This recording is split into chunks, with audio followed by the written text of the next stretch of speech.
वापस लाना है, तो वापस लाने की प्रक्रिया में कितना वापस आएंगे और किस स्पीड से आएंगे, ये तो इस पर निर्धारित होगा हम कितनी मेहनत कर पाते हैं।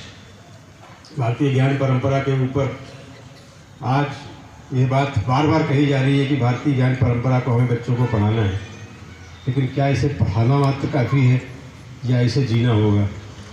यह प्रक्रिया कैसे बनेगी?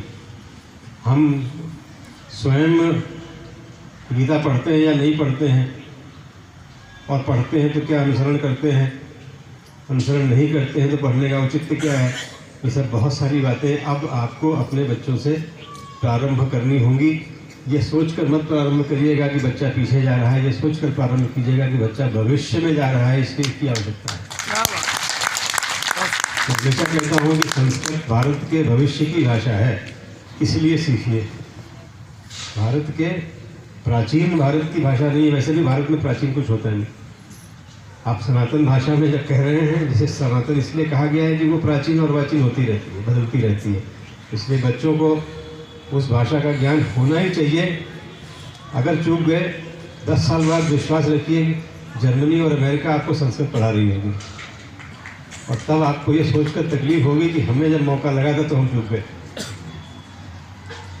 कोशिश ये की जा रही कि विश्वविद्यालयों में, महाविद्यालयों में संस्कृत अनिवार्य रूप से आ जाए, तो ये सारे ग्रंथों की पढ़ाई सहज हो जाएगी, और जिस दिन ये ग्रंथ पढ़ लेंगे जीवन बदल ही जाएगा।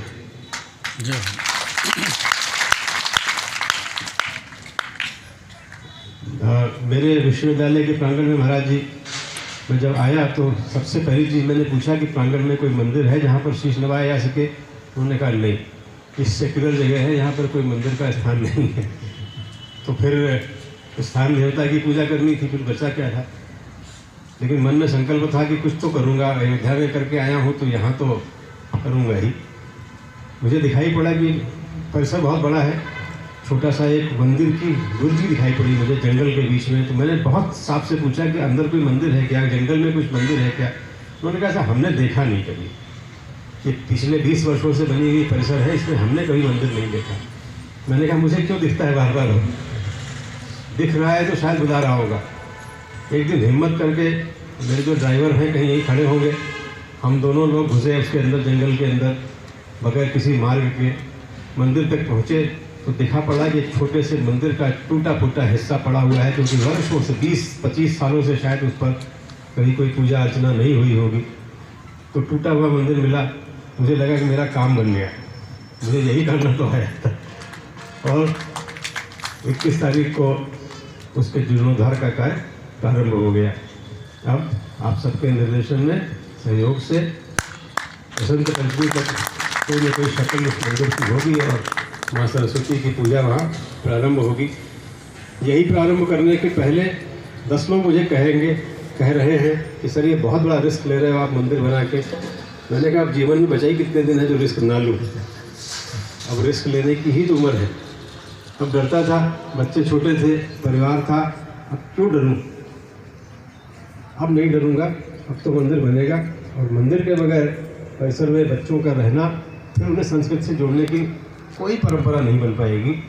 वो बनेगी तो वो आगे बढ़ेंगे। इस विचार से आगे बढ़ा। जैसे जैसे पिछले 15-20 वर्षों से जो काम किया, मेरा बहुत बड़ा सौभाग्य महाराज जी, अयोध्या में जब था तो मेरे घर पर श्री श्री रविशंकर जी, सुब्रमण्यम स्वामी जी, चंपत राय जी, जितने लोग भी अयोध्या के मामले में कुछ भी कर रहे थे वो मेरे आवास पर जरूर रहे। तो उन सबका जब आशीर्वाद रहा है सिर पर तो ये कार्य तो होगा ही। मेरे कार्यकाल के दौरान ही अयोध्या मुक्त हुई, मेरे कार्यकाल के दौरान में ही अयोध्या में भव्य राम मंदिर का कार्य प्रारंभ हुआ, और अपने जीवन में ही देखिए भव्य राम मंदिर बनकर खड़ा हो जाएगा। इससे ज़्यादा सौभाग्य क्या हो? उस पूरे यज्ञ की में कुछ आहुतियाँ हमारे हाथ से पड़ी, ये मेरा भाग्य है।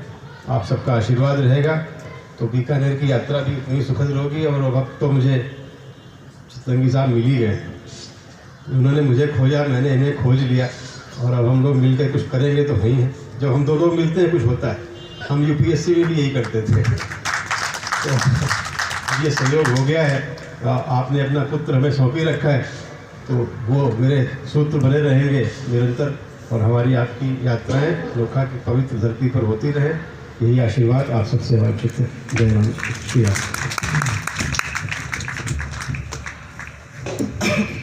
आप गंगा सिंह यूनिवर्सिटी के वाइस चांसलर हैं, तो महाराज जी से आशीर्वाद के रूप में।